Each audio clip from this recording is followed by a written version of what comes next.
Just got to give it a moment. There we go. Can you hear me fine? Thanks, Stevie. Thanks, Ned. That species I named after my wife, I did have to ask her first if she wanted to have a carrion beetle named after her. And her reply was, well, at least it's not a dung beetle. But she was quite honored, and as anybody would. Now she wants to go to Nepal to see her species. Okay, I think we're set. So I'm going to tell you briefly what I'm doing in Alaska and with the museum, then get directly into arthropod work in the Aleutians, talk about, and I really think you can't appreciate the arthropods of the Aleutians without knowing the really obvious things that are missing. And there's a nice display over there with a lot of common insects from interior Alaska that are a lot of these are missing from the Aleutians. Then I'll show you some of the typical Aleutian arthropods, what I look for when I'm there, and then we'll get into the meat of the talk. So the first four things we'll get through very quickly. First, I want to acknowledge the U.S. Fish and Wildlife Service who instigated this. It was Jeff Williams and Vernon Bird who asked me if I was interested in investigating the arthropod fauna of these islands, since they knew a lot about the mammals and plants and birds, but the insects were virtually unknown. USGS was instrumental in getting money for the post-eruption work, and National Science Foundation supplied a large grant to the museum, which I'll show you some of that, and that provided infrastructure allowing us to do this kind of work. Many entomologists at the bottom, I list them later in the talk. No entomologist can know all of the species that you encounter in the field, so you rely on a lot of help from friends and colleagues to help out with the identifications and such. So Alaska. When I first got here, the bears, the large mammals, of course, when people go out, it's very exciting to see these things, but the real diversity, the real excitement for me, and probably for most rational people, I would think, is this incredible, almost alien-like diversity of animals that you don't need to go to the tropics to find astonishing examples of amazing evolutionary products, some of which are quite dangerous, yellow jackets. Some are new to the state, like the Compton tortoiseshell in the lower right. Others overwinter as adults. You may see that large black beetle in the top as in your wood pile if you bring wood in the middle of winter, because that's sometimes under the bark. Lots of interesting things. These are all photographs taken in my backyard, some of which were new records for the state. And the reason there's this incredible diversity is this planet. This is a graph showing the number of species of animals in these different groups. This planet is basically an arthropod planet. Most of the species are arthropods, and the animals, the vertebrates that have their skeleton on the inside of their body, which is a really strange place for an animal to have its skeleton, they fall out in this little section over here. Most animals either don't have skeletons or they keep them on the outside, which is, much more logical. In the museum, we're doing a great deal of computerization. Every specimen gets a barcode and has a database record, and this is an example of our new system. Some of the behind-the-scenes shots of the collection. The NSF grant provided us these new cabinets to store the specimens in. We have a lot in alcohol as well. These are all barcoded and databased as well. This is our spider collection, a brief example of that. The growth in the collection has been almost like climate change.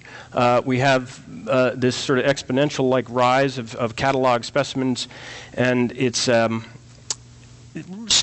a fairly small collection as far as insect collections go. We're nearing that 100,000 mark, but a medium-sized insect collection usually has millions of specimens.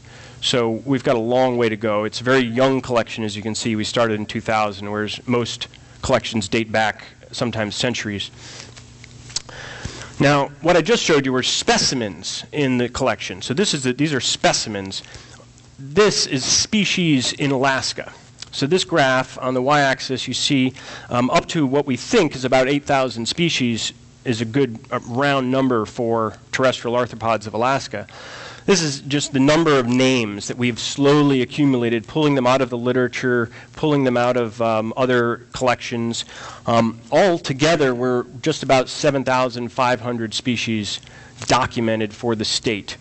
In the museum, we have barely 2,000 species represented by our 90,000 specimens.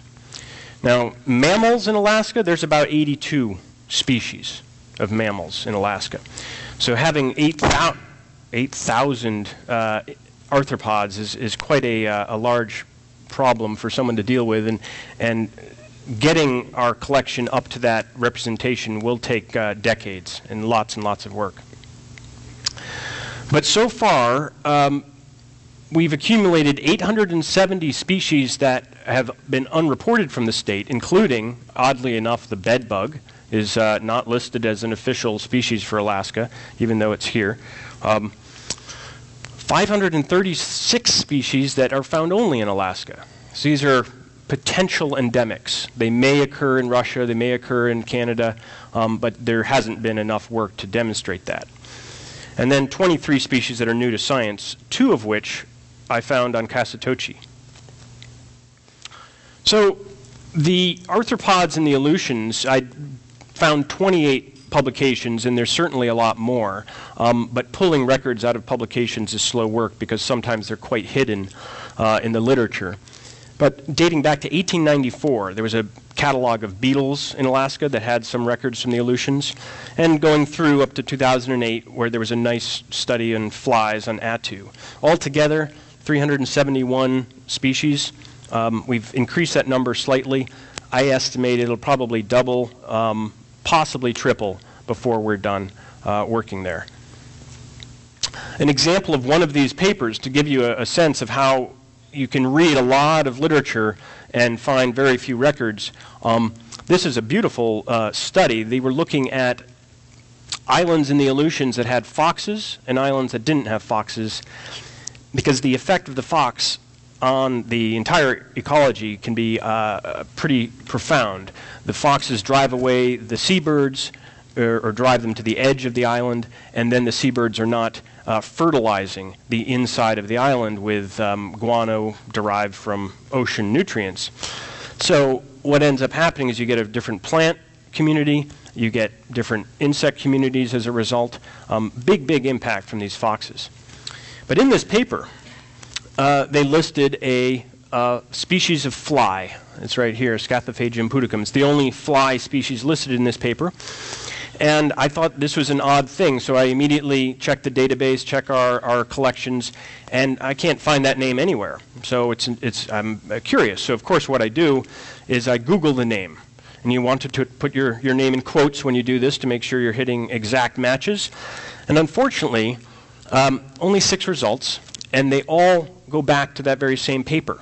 And if you think about that for a moment, that means that name in that form doesn't exist anywhere on the web that Google has searched. So this was troubling. It turned out to be a bit of a problem. I did a bit of detective work talking to the authors. They didn't know where the name came from. Apparently they had gotten it from an identification, but the specimens had disappeared. It basically became a dead end. We could not get either verification from specimens or from the people who had done the identifications because they weren't listed. So this speaks to the importance of museums and the importance of vouchering your specimens when you're doing work like this so that people can go back and determine what that species really was. In this case, the name is a species that occurs in Greenland in the Old World. It doesn't occur in the Aleutians. And it's actually a synonym, a name that's no longer used. So it's a very mysterious name. But that gives you a sense of the kind of problems you run into when you're digging names out of the literature. So the Aleutians are always sunny, bright, warm weather like this. Gorgeous thing. This is the Tekla. I kid, of course. If you haven't been there, it's actually usually very cloudy and cool. This is Adak. Leaving Adak. It's a treeless environment. There's some small willows and a few other imported trees in some of the bigger islands, but it's virtually treeless. The wood that occurs in the Aleutians is all driftwood. That's Great Sitkin. and some other shots. You can see the snow-covered slopes and the beautiful, verdant, just wonderful place to be when the sun is out for sure. Amatignac, and this is a more typical Aleutian day. You have a very low cloud cover. You can't see very far. It's moist. Working in this environment was something I was completely, unfamiliar with. I've barely spent any time in the Arctic tundra, but this is maritime tundra. And so I really was attracted to this coastal habitat. All of this rock material and all of the decomposition and really rich nutrients that are happening right there on the interface between land and water. One of the problems is getting deeply into the interior not only takes a lot of time, and when I'd get dropped off on these islands, sometimes I would only have an hour or two before I'd have to get back on the boat. So rather than spend my time hiking up to the highest peak, I'd spend my time very close to the shore to maximize my productivity. This is the Tekla, the Fish and Wildlife research vessel that runs all throughout the Aleutians during the summers, various research projects helping out. I was fortunate to occasionally have somebody on the boat who did entomology. Usually I was around bird people or some plant people who were more typical biologists in the area. Just give you a sense of how we do the work. We get in this little dinghy, go to shore. As I mentioned, to understand the Aleutians, you really have to know what's missing, kind of the big ones that you might expect. This mosquito, this is one I photographed at Creamer's Field, feeding on my left hand, and I had the camera in my right hand. And this is the last photograph I'm ever going to take of a mosquito drinking my blood, because I'm happy with this picture. There were lots and lots of pictures I was not happy with, but thankfully there's virtually no mosquitoes in the Aleutians. If you're close to the mainland, if you're close to the peninsula, there are some, but I've hardly seen any out in the far islands there. The tubanids, the horseflies and deerflies are not there, these big blood feeders. That was a female taken right on campus here. This is the birch shield bug or stink bug. This is a common interior forest associate and doesn't occur in the Aleutians. A lot of things associated with wood are missing from the Aleutians unless they can feed on driftwood. This is an overwintering queen yellow jacket that's emerged right after that enormous outbreak in 2006. This was the spring of 2007. This was in my yard. And there's no yellow jackets in the Aleutians. Dragonflies, another group that is so conspicuous and so obvious to people, is missing. So a lot of these big obvious groups are just not there. Now why they're missing is probably different in every case. Dragonfly nymphs breed in standing water, and there's not a lot of standing water in those islands. Some of them have big interior ponds, but not all. And but I think it may have more to do with the wind issue. A lot of insects get blown off the islands, and we do find a lot of insects are wingless. It's quite advantageous to be wingless. You have wings, you get blown off, and you do not survive. So there's quite a few wingless things. I'll show you. The Compton tortoiseshell, this is just an example of a butterfly. We have, there's virtually no butterflies out there. There are some moths, but not the butterflies. Grasshoppers, don't know why they're missing, because you'd think they would survive there, but they're not. Haven't found them yet anyway. If anybody knows of any true examples, have been out there, spent some time in the Aleutians, you've seen grasshoppers out there, please talk to me afterwards, or during the question and answer period. Everyone's favorite insect in Fairbanks, the pine sawyer or the spruce sawyer, which some people call the pincher bug because it supposedly has a nasty bite, but I've tried to get it to bite me, and it's not that bad. I think it's kind of a cute animal, and they make a nice little noise if you pick them up, and they'll try to scare you off by stridulating, which usually doesn't scare people off, but probably scares away birds. So those are things that are missing. And the reason this is missing, by the way, is because they feed in dead and dying spruce trees, which are not out there. So what are typically out there? Well, if you're looking along the seashore, looking in these cracks, these crevices in the rocks, which is a favorite place I like to examine because there's some beetles I'll show you later that you can find in these little cracks, particularly on rocks that have guano feeding lichen on there. Looking in the driftwood, and sometimes some fresh water on these islands, some streams, some ponds, lots of rotting. I work in carrion beetles, so it's not just dead animals, but it's rotting plant matter, rotting kelp, all kinds of decomposers, which I'll point out during the Kasatochi work, are very important part of these food webs. A rotting animal that I found no insects on, despite spending a lot of time around it, was that was a shame, really. But those are rich resources. And as I mentioned, this kind of diversity right near the splash zone, right underneath all this rotting kelp, these driftwood here, I could spend an hour in this area. As Ned was pointing out, the birders, they walk off for an hour, go see something, whereas I'm still working this area because the number of species that can be found there is really quite large. Some of these species, this is Scathophaga. I was just pointing out a fly in that same genus. It's a predaceous fly that's associated with kelp. There are centipedes, and at least 2 different kinds of centipedes. Centipedes have venom, but they are not dangerous to people, the ones we have here anyway. This is a beautiful metallic colored, sometimes green, sometimes purple, or a little of both. Very common beetle. This beetle, Nebria metallica, is found all throughout North America, or at least the boreal forest regions. This is an even more common beetle. If you ever find this ground beetle, you'll know it immediately because of these little marks, these 6 little divots in its wing covers. And this is almost a weed, and it's found on all the Aleutian Islands. Less common, but really exciting for me, is finding Pseudo Scorpions. They're arachnids, like scorpions. They don't have a tail. This is a mother, and she's got her eggs behind her there. She's protecting her eggs. They do have venom in their claws. They're predators. They make little silk bags that they protect themselves in from water. And this is a coastal species. We do have an inland species as well. So you turn over a piece of driftwood, and what do you find? Well, it's like the Serengeti under there.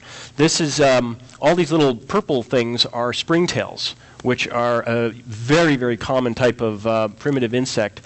And these long black guys are beetles that are feeding on the springtails. And there's some little mites. There's some mites walking around as well. They're predatory mites that are feeding on springtails. So it's a predator-prey interactions. It's all happening within a few square inches. And you can just spend a lot of time studying this. Another wingless thing, of course, this is a daddy longlegs or a harvestman. It's related to the spiders, but it's not a spider. It's an arachnid. And there's a couple species found in the Aleutians as well. Now, can you see the insect here? This has got excellent camouflage, blending in very nicely with the sand. This is a species that was actually named during the Harriman expedition. It's a jumping bristletail. Here's a better picture of it. You can see it standing out on the rock there. They're wingless. They're primitive. They're like living fossils. They're close relatives to firebrats and silverfish, if you've ever seen those living in houses, which are also like living fossils. These insects evolved before wings, so their lineage goes back 350 to 400 million years on land, and they're hardly changed in the meantime. There's another shot of it. So this habitat here, this is a place in these little cracks. There's a lot of things living. I'm going to zoom in. You're going to see some beetles there, and there. These are beetles I'm very interested in. This is the genus Aegialides. They're wingless, and they seem to evolve very quickly. This is a male riding on the back of a female. Here's a better shot of one. This wingless beetle, they are only found in these splash zone areas, rocky areas where there's some kind of guano-feeding lichen, and they're the larvae of one of these beetles. The reason I'm really interested in them is when they were last studied by a German in 2004, he found that every place that they occurred had its own endemic species. Species was known from more than one place, which seems a little hard to believe. And none of the Aleutian Islands had any described species. And I was finding them on every island I went. So there's probably a lot of undescribed species in this group, but the real question is this work valid? Are there really this many species in the group? That's a question that hopefully I'll be solving in the next few years. Each of the Pribilofts has its own species, its own endemic species. So, those are some of the things I look for when I go there. When this eruption happened in 2008, USGS and a number of people, U.S. Fish and Wildlife, we formed a team. These are the various sort of fields of study that came together, and rather quickly we were able to produce an issue of Arctic, Antarctic, and Alpine research dedicated to this eruption. This is the team in the wheelhouse of the tech law. I won't go through all these people, but there's Jeff Williams, fish and wildlife biologist, who was really instrumental in the process. I mentioned a lot of entomologists were involved as well. These are their names, some of which are my students, some are people in town. Other people are Canadian, European, all over the world. We need to send specimens to get confirmation on the identifications. So Kasatochi is about midway out on the chain of the Aleutians. This is Adak here. There's Kasatochi. This is Atka, and Great Sitkin is very close. It's a volcanic chain, as you're probably familiar with. This is a nice map showing the various volcanoes, and there's Kasatochi again. You can see Adak here, Great Sitkin, Atka. So Kasatochi is a little isolated, but not too far from these. It's not like Baldir way out in the middle of nowhere. So there are some other islands that could provide source propagules of insects and plants post-eruption. So there wasn't a lot known about this volcano other than the basics: its height, its diameter. It had a water-filled caldera that was thought to be brackish, a mixture of rainwater and salt water, but it's a very steep and dangerous process to get down to that water, and I don't think anyone's done it. Dense vegetation. We knew a lot about the bird and mammals on the island. So this is one of the biggest least encrusted auklet colonies in the Aleutians, almost 250,000 birds. 1,000 stellar sea lions were living on the north of the island, which is in this map right about here. That's where the sea lions were. But we knew virtually nothing about the insects. So here's the sea lions. And this is actually a post-eruption shot, by the way. So they seem to have done well. Post-eruption. The auklets, however, did not do well.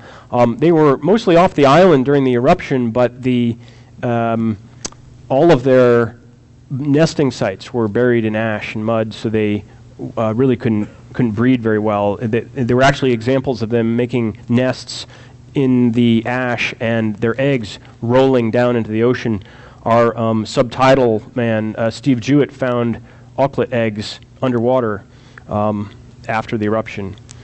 It's since getting better. 2010, there are auklets, there are cavities and little crevices for them to nest in. By sheer good fortune, on June 11th, 2008, this was 2 months before the eruption, I was dropped off on the island for almost 11 hours. I mentioned earlier, most islands I'm on, I'm 1 hours to 3 hours. You know, I don't get a lot of time. You got to work really fast. But here, I had the luxury of having more than my usual amount of time, and I worked my way from the beach up to the rim of the caldera, collecting as I went, GPSing each of 9 different sites. So I had latitude, longitudes for all these points. And I'm rather proud of myself, I have to admit, having done that, because a lot of entomologists and even myself 10 years ago wouldn't have done that. I would have just put all those insects in one bag and given it one GPS reading. But now we're getting to be, with Google Earth and with the ubiquity of GPS technology, we're getting more and more precise with our data. And you never know when you're collecting, if the place that you're collecting is going to be destroyed by a volcano 2 months later, and you kind of hope that you've done a good job in case it has. So 396 specimens, which isn't a whole lot, but these are some shots of the island before the eruption. And here's an old fox trapper's cabin that Fish and Wildlife biologists were using to study the auklet colony. Here's a nice shot showing that cabin right there. And this is that same beach I just showed. This is habitat where I was finding a lot of interesting beetles, wingless beetles and such. But once you get away from the beach, the landscape is fairly homogeneous. There's certainly a good deal of plants, however, most of them weren't blooming. This was in June, kind of early June, and a lot of the insects associated with mature plants and with flowering plants were simply unavailable for me to collect. Tourists had visited the island a month later, July 19th, 2008, before the eruption, and had just wandered around hiking and taking pictures, and this is one of them. This picture shows the vegetation that I didn't have access to, all these blooms of lupin and cow parsnip and other large plants. When I got to the caldera, I actually almost didn't go up to the caldera because I didn't think there was going to be any good insect collecting up there. But I figured I had to see it, and I was surprised. There were some spiders that had set up shop right along the rim, making a living on insects that get blown up the hillsides. But this was just a stunning sight. I think Jeff said, if this had been close to a highway, they probably would have made it into a national park or something from its beauty. But it's so remote. And it was a little scary, to be honest. I mean, sometimes entomologists get a bit distracted. You see a pretty moth or something, and you go running off after it. And a few people have had trouble as a result. And so there were some landslides as I was up there, some rock fall, and I was a tad nervous being alone on the island. So it was just a beautiful, beautiful caldera. Various shots. This is one of the beetles I found on the island. This is a wingless carrion beetle. And it's kind of strange. If you're a carrion beetle, you're dependent on your sense of smell to find your food. But this thing has no wings, so it crawls from place to place looking for carrion. It's endemic to the Aleutians. This is a ground beetle. It's a predator, specializes on usually on snails. Mouth parts are adapted for pulling snails out of their shells. And this is a widespread species. This is a weevil associated with roots and travels around on driftwood and such, also found on Kasatochi before the eruption. This larva, which is fairly large, I don't have a scale here, but that's a couple inches long. This is a caterpillar, a subterranean caterpillar of a ghost moth, and it turned out to be a species that was unrecorded from Alaska. The little salpingid beetle that I was so interested in, Aegialides, was on the island before the eruption, and this turned out to be an undescribed species, new to science. A second undescribed species from sweeping the vegetation. Unfortunately, I didn't get very many flower-associated insects, but this is the first one. This has actually been described already. I should have updated my PowerPoint because it's no longer in press. It was described in 2010 as a new species of sawfly. Turned out to be a genus that doesn't occur in Western North America. It's got Asian affinities. A very common spider. So spiders get around these islands by ballooning as immatures. They put up some silk and they fly in the wind, and they can travel hundreds, if not thousands of kilometers this way. And so there's some species like this one that you find on every island. So altogether, 396 specimens. I figured this represented about 58 species. They weren't all identified, 2 species. 2 of them were new to science, and 2 were new to Alaska checklist. And then that ratio is pretty good. There's not a lot of places you can go and collect about 400 specimens of something and have 2 of them be new species and 2 be new to the state. Altogether, I figured there was over 100 species. My sample was far from complete before the eruption. To really have a complete sample, you would have to spend weeks, if not months, throughout the season to have a really thorough sampling. So the eruption itself, no confirmed historical eruptions, but it may have erupted before in as late as the late 1800s, but there really weren't good records. 2008, August 7th, it erupted. The earthquake was 5.8 magnitude, but there were over 500 earthquakes of magnitude greater than 2.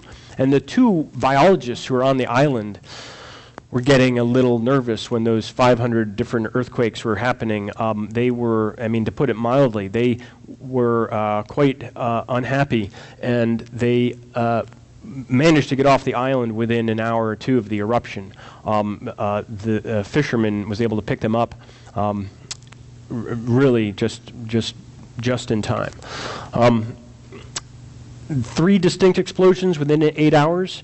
A lot of water came out from that caldera, but they estimated that the pyroclastic flow was 800 degrees Celsius. So this was, when we heard that estimate, the volcanologist's estimate, we immediately began thinking this island has been sterilized. The ash cloud went up to 15,000 meters, 14 hours, greater than 14 hours of continuous ash emission. The deposits of ash were up to 30 meters deep, but it's variable. There were regions that were not very deep, less than a meter. And there were cliff faces that protected some regions from being thoroughly buried. So it turned out that it's not just continuous burial or even burial. The island increased in size by 40%. So the ash enlarged the island by a considerable amount. That crater lake in the middle increased as well. Now, unfortunately, we don't actually have a photograph of the island erupting. This is from Hebert Island, Mount Cleveland eruption the same year, just as a illustration. The ash cloud drifted from Kasatochi all the way to Adak. The sulfur dioxide was one of the largest emissions of sulfur dioxide, and this is a NASA image of that cloud moving towards the southeast. This photo was taken on 23rd of August, so a few weeks after the eruption, but it's still lots of smoke, and the first shots post-eruption. That cabin was completely buried. This cliff face was filled in. And you can see some of this area here. This was blown out, which used to be a nice wall. The Alaska Volcano Observatory and Fish and Wildlife scientists, they visited the island a few weeks after and reported back that all of the island is covered with layers of ash and pyroclastic flow material. Most, if not all, bird and mammal breeding habitat was covered. Intertidal and nearshore subtidal communities were overrun by hot, fast-moving pyroclastic flows and subsequently covered by ash and sand. So we wanted to document the impacts of the eruption, establish a baseline from which long-term comparisons could be made, and this collaborative effort from all these different groups.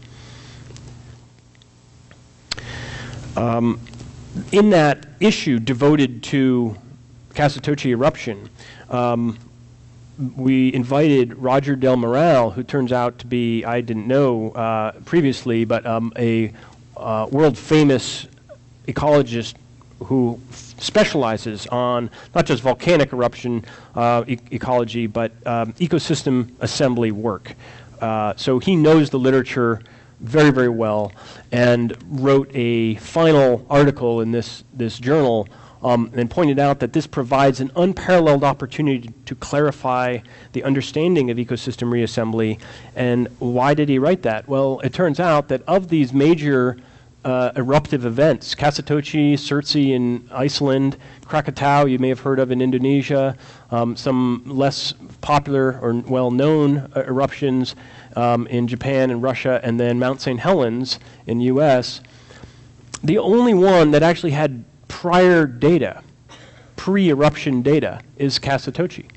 We had not just the insect data, but plant data, bird data, a lot of different data sets pre-eruption, whereas all of these others didn't. Now, Surtsey, of course, you couldn't have, because Surtsey erupted from the ocean. It wasn't an island before eruption. But still, it's a fascinating example of successional ecology and ecosystem reassembly. We get to compare how the island returns, or how closely it returns to its pre-eruptive state. This is a before and after shot, obviously. I really like this paper by this article. Glenn Bernsilver wrote this title, "Only the Strong Survive." It's rare for insects to get such a manly kind of title. But this was a nice coverage. There's been a lot of media attention, as you've probably heard. This is the pre and post-eruption outline. So we have in yellow pre-eruption. You can see some outcrops that really haven't changed the shape of the island much. The currents in the ocean have swept away the ash here, and these outcrops remain almost in their pre-eruptive state, whereas other parts of the island have changed dramatically. So when I heard about this, I actually wasn't that excited, to be honest. I thought that first off it would be lots of mud and there would be no living things, and that would be true for many years. And I didn't really relish the idea of spending a lot of time where there was no insects. Maybe some of you might not understand, but I like to be around insects. So we figured colonizers would come from air, from ocean, from vertebrate transport. Sometimes birds bring in nesting material that has insects in it. And few examples, this would be very rare, it would be a very slow process, and most of these introductions would fail. We know this from other systems like Mount St. Helens, where the majority of insects that landed on the ash plain die and become food for just the few that can scavenge and live off those aerial fallout. Surtsey, the one I just mentioned in Iceland, it erupted from the ocean in 1964. By 1975, there were only 3 arthropods considered to be truly colonized on that island. So that's a long time span to get very few organisms established. So as I said, we're going to document, describe, analyze pre-post eruption. One thing I really wanted to do was test this heterotrophs first hypothesis. And this is based on the work in some of these more famous systems, Krakatau, Mount St. Helens, but also looking at glacial retreat systems, looking at snowfields, very low productivity systems or sterilized systems. This hypothesis basically states that arthropod scavengers, predators, and parasitoids would be the first stage of ecosystem reassembly. And that flies in the face of most people's intuition, and not just intuition, but also you open any ecology textbook, college level or not, and you're going to see statements like this. Plants provide the starting point for all food webs. Food webs are based on primary producers, i.e. plants. or autotrophs, things that make their own food. So this Hodgkinson review in 2002 laid the groundwork for, I think a wonderful base of study for Kasatochi, for my work anyway. So they're basically saying, it is proposed that as a general rule, primary community assembly by autotrophs, i.e. plants, is preceded by a previously unrecognized heterotrophic phase that may be instrumental in facilitating the establishment of green plants and consolidating the assembly process. I already mentioned in Mount St. Helens there's this aerial fallout. Over 1,000 species of insects were frequently falling out of the sky and landing on this barren plain and dying mostly and becoming food for a few scavenger species that could live off this aerial fallout. That's a lot of nitrogen, a lot of fertilizer coming out of the sky on this virtually sterile ground.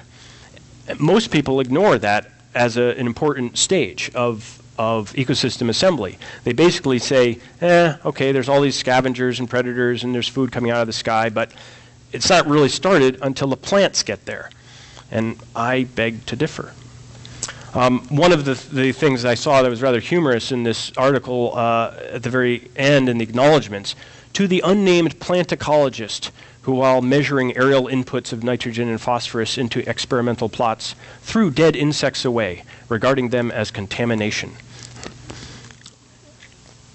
So Kasatochi is a great test case to see just how important all these scavengers and predators are as the beginning of a food web in this sterile and new environment. So these are post-eruption photos, obviously. Some of those outcrops that have that kind of pre-eruption status haven't changed too much.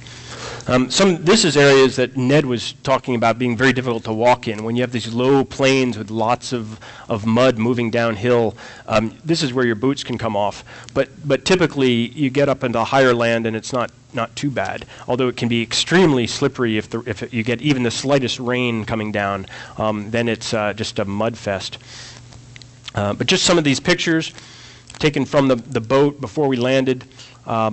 Incredible erosion patterns. I'm no, geologist or volcanologist, so don't ask me about these layers and all this stuff. That's not my specialty. But there are people who could answer those questions, and I can point you in their direction. The boat occasionally would have trouble with difficult marine conditions. The waves occasionally made it impossible for us to make land, and made it challenging for people to keep their lunch down too. This was, but it really was exciting to get on the island for the first time post-eruption. This is August 2009. These are the botanists, Steve Talbot and Sandy Talbot there. And first thing I do, turn over some driftwood, look underneath, and I see a few. My first evidence of insects mixed among this dirt are some pupal cases of flies. They're empty, but they're there. And this is telling me that indeed we're getting exactly what we expect by marine, by air. Insects and evidence of insects are making it to the island. Guano from birds dropping, so some fertilization. Some of these ravines were pretty deep, these gullies. Jeff Williams at the bottom. This is where the cabin was. There was no evidence of the cabin. They occasionally find pieces of plastic or containers that had been associated with the cabin washing up on the beach, but the cabin is gone. This is just a reminder of the pre-eruption cabin. This is Ned there, Ned Rizzo, walking with Jeff, and this is the photo that Ned took of me that he was talking about when he introduced me. It does, my eyes have begun to go, so I really have to get my face as close as possible to the ground to make sure I'm not missing anything. But unfortunately, I turn over a lot of rocks, look in a lot of places, and find very little. One thing we did to try to replicate the work done on Mount St. Helens is we set up these fallout collectors. Those are golf balls. Very scientific design. Used golf balls. We, got to save money. But the idea here is that they are 1/10 of a square meter each. We embed 10 of these so that we have 1 square meter represented. We're not trying to trap and kill insects. What we're trying to do is catch the amount of dead insect matter that would normally be found on 1 square meter of ground. And that's if you think about that, that's kind of a hard thing to do. Insects die, they get washed away, they disappear. So this gives us they can underneath these golf balls is mesh, mosquito netting. So we can then collect the insects that have accumulated over time. And we ended up with some flies that we could calculate up that if the distribution of flies on the island was evenly distributed or randomly distributed, we would have a very large number of flies dying per day, which I think is a bit unrealistic. But we're trying to improve on this technology. The measurement is not, I think, perfect. We have problems. We have flooding issues, ash getting in. It's really a challenging thing to do, to measure that kind of input. Plus, we'd really like to be able to separate aerial input coming from other islands from input that's being generated by Kasatochi itself. So I was very interested in kelp, as I mentioned. The rotting, this is a lot of organic matter. It's a great food source. It's covered with these kelp flies. This is this predator, Scathophaga. It's really between the kelp and the carcasses, it's the only food on the island, basically, for macroinvertebrates, I suppose. At this point, I hit a rock outcrop, and as I was investigating it, I found something that I was really surprised by. In these circles were about 50 dead flies. They were perfectly intact. There was no obvious sign of what caused their death. And it didn't take me long to begin to get worried, because what probably killed them was gas coming out of the volcano. And if gas is flowing out of the volcano and poisoning the flies, it could hurt us as well. They did find 2 birds that were dead by unknown causes as well. So we had reason to be a little nervous. Here's some of the museum specimens I took back. So this is that one I keep talking about, the Scathophaga predator. Here's another kelp-associated fly. So these were all flies I was finding at the kelp on the beach post-eruption, some in large numbers, some in very small numbers. This one was very abundant, but a very small fly. You can see that's just 2 millimeters there. But they would be under fish carcasses, under kelp. This was I only had 1 or 2 specimens of this thing, but it was also kelp-associated. Only 1 specimen of this is a blowfly, so it feeds on carcasses, and it's a very fast flyer and could have come from another island, and we had no other specimens, so there's no evidence of it breeding. So the survivors had these little pockets. You can see some plants here, probably some grasses underneath that overhang that had survived and come back from their root stock that had not been sterilized. Other plants were coming back as well. So this is a senecio, and this was, if you look on that flower, zooming in, this is the first example post-eruption of an insect-plant interaction that I documented. This is a fly probably getting nectar from that flower. Lupin coming back. Now that was all 2009. 2010, when we returned, we started seeing evidence. What I just showed you were survivors coming back from roots. This is on the beach. These are seedlings that are coming back from being washed ashore. So these are almost certainly immigrants to the post-eruption island. Here's 2010 as well. I think the botanists are calling this the Garden of Eden because it's like the biggest area of plant growth on the island at this point. On the far northeast here, there is a big cliff face, and I spent a lot of time walking along the base of this cliff, right along the edge here, looking in every nook and cranny I could find. And when it rained, this is where you just got to worry about sliding down that slope. It's a pretty steep slope. So behind these nooks and crannies, underneath, I would sometimes find pre-eruption soil. You could tell because it was a completely different color from the ash. And I would find my beetles. So these are the wingless carrion beetles hiding in those rocks. Now, since they're wingless, the chances of them having gotten to the island since the eruption are very, very small. We're currently trying to answer this question using DNA to see if the post-eruption beetles have identical DNA essentially to the pre-eruption from the same island, or whether we can identify markers that would indicate they're from nearby islands. They feed on these birds. So here's an example. One bird had, I think, 60 beetles on it. And some of these beetles are light-colored, which means they've recently molted from pupa.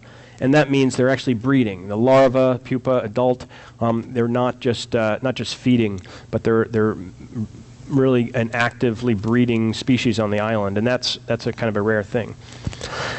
Now, I alluded to the fact that people don't really think these scavengers are an important part of ecosystem assembly, and it turns out Roger Del Moral is one of these. So he said the arthropods found in 2009 were scavengers, necromass feeders, not herbivores, and the assembly of terrestrial arthropod communities has not truly begun. Basically saying that my paper, which says that we have a shift from a plant-based to a necromass-based food web, is not true. I don't know. I think the necromass-based food web at this point is thriving and very interesting. In fact, there's a lot of systems that depend on necromass. This is DOM, dead organic matter. Going into the decomposer system in a forest, in a grassland, in a plankton community, in a stream community, dead organic matter and the decomposers are a very important part of all ecosystems, some more so than others. The stream community is a good example of what Kasatochi is like. There's not a lot of primary production. It's mostly dead organic matter and decomposers driving the system, and that's the way a lot of streams work. So this is my attempt at making a little bit of a food web. We have a rotting kelp in 2009, and there's some fly species, and then there's a predator feeding on those. So we have two trophic levels. We have a little, maybe a little bit of pollen or nectar going in, but hardly any plants are blooming, and there's hardly any plants there. So this is probably a very, very small component. The bird carcasses were feeding the blowfly, the two carrion flies, and also the wingless carrion beetle. In 2010, a bunch of these species were not recovered. The ecosystem assembly is rather dynamic, lots of change. We had new things coming in. There's a lot of fungus now on these carcasses. And so this is the 2010 food web. We have the carcasses feeding this very common small fly, which feeds the predator. This predator may actually in turn be fed upon or somehow be fed upon by a beetle that I found in 2010 that had to have been there in 2009 and been missed. Bird carcasses are feeding fungi. Driftwood is feeding fungi. We're getting some springtails, some mites. So it's getting more complex in 2010. This is the most exciting thing, I think, in that this is our first example of an autotroph being fed on by an insect. So that's our first sort of non-decomposer, non-predator, true breeding population. So up where I found all those dead flies, there's this splash zone area. These rocks are constantly getting inundated by marine spray, and this algae all over the rock is being fed on by these chironomid midges. These were identified by Steve Peake, local Fairbanks dipterist who works on flies and really likes chironomid midges. So these midges, they're mating. We have males and females. We have a lot of them breeding in this area. I was really excited to find that population. So altogether, the 2009 results included these presumed survivors, a lot of these came out of an old bird nest that Jeff Williams had found, and some of these are clear bird nest associates. Some beetles that are only found in bird nests, ticks, of course, they're parasites of birds. There were some parasitoid wasps and some predators in there as well, but we found these all in such small numbers that it's presumed that these are not actually breeding, that they were survivors that are just barely hanging on. And then we had altogether 17 species. 4 to 9 of them were breeding. So I think it's more on the small side, more like 4, but it's kind of hard to be sure. Comparing 2009 to 2010, we have almost the same number of species, but a big turnover. So 7 of the species that we found in 2009 disappeared, and we had 8 new ones, or 8 that weren't found there. Obviously a huge loss from 2008 to 2009. So the future work, as I mentioned, we're going to be looking at genetic markers to see if we can compare the Kasatochi beetles and flies to nearby islands and hopefully have some idea about immigration versus survivorship.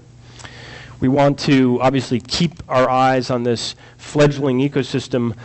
It's going to get more complex and more interesting, and it's just a once in a many lifetime opportunity to witness this firsthand. And then finally, right now we're working on stable isotopes as well to try to get a quantification of how much of the food going into these insect communities is coming from the ocean as opposed to plants. So that's our current focus right now.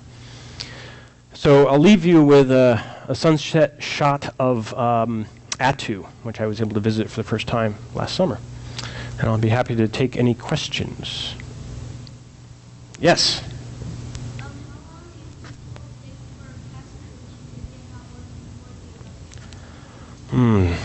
Don't know.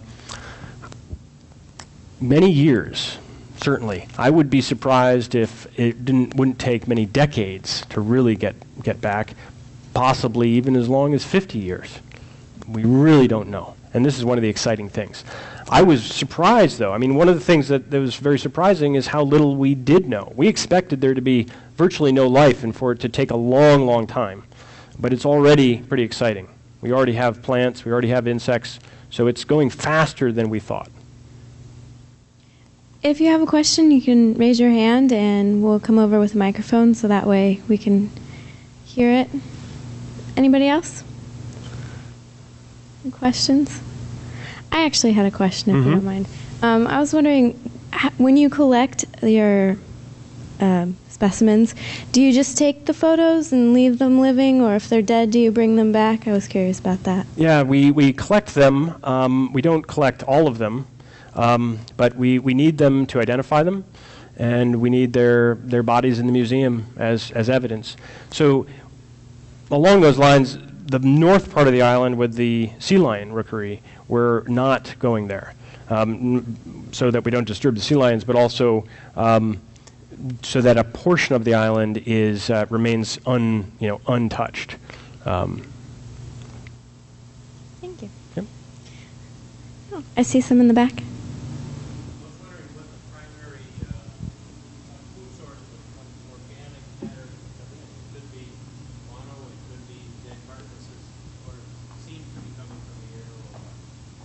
The primary food source coming in, it's mostly this kelp and these birds that are dying. There's some fish as well that get washed up on shore, but that's the bulk of the organic matter coming in right now. Yeah. Because then that might mean that the progress would tend to come from the perimeter and from the ocean and potentially slowly climb the slopes. Yeah. The plants need to get established before they can move up from the coast. I think this decomposer scavenger-based food web along the coast is probably typical of all the Aleutian Islands. We find the same species everywhere, and these volcanic islands, I wouldn't be surprised if this is a very typical phenomenon. The stellar sea lion rookery, was that filled with sand and ash too, or was that part that was still with vegetation? They were out to sea at the time, and there was some ash, but enough of the rain and seawater cleared their rocks off that they're happy there now. Yeah, they're doing okay. And they feed in the ocean. So the intertidal and the benthos has been pretty destroyed. Underwater footage from Steve Jewett's work shows the kelp forests were mostly wiped out. They're beginning to come back. We're seeing more, but lots of the invertebrates and kelp and everything down there were buried in ash.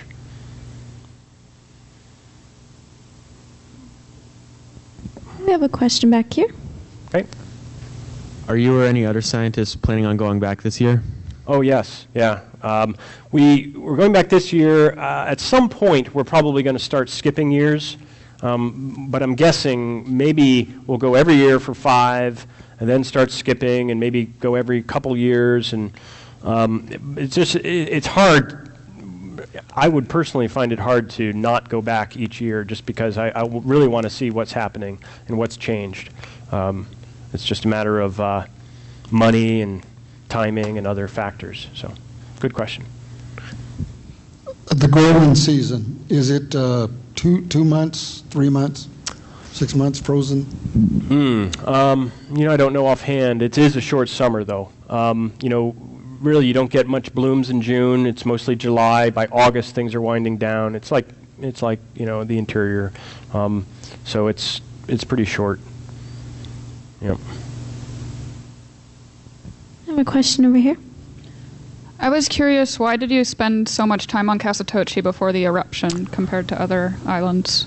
Right, yeah, that was just really good luck. It turns out they had planned some bird surveys, and they picked up the 2 biologists on the island, on Kasatochi, and took them on board so they could, shower and bake a cake and stuff like that, and go check out this other bird colony, which they spent almost the whole day checking out before they came back to get me. So it was just really good luck.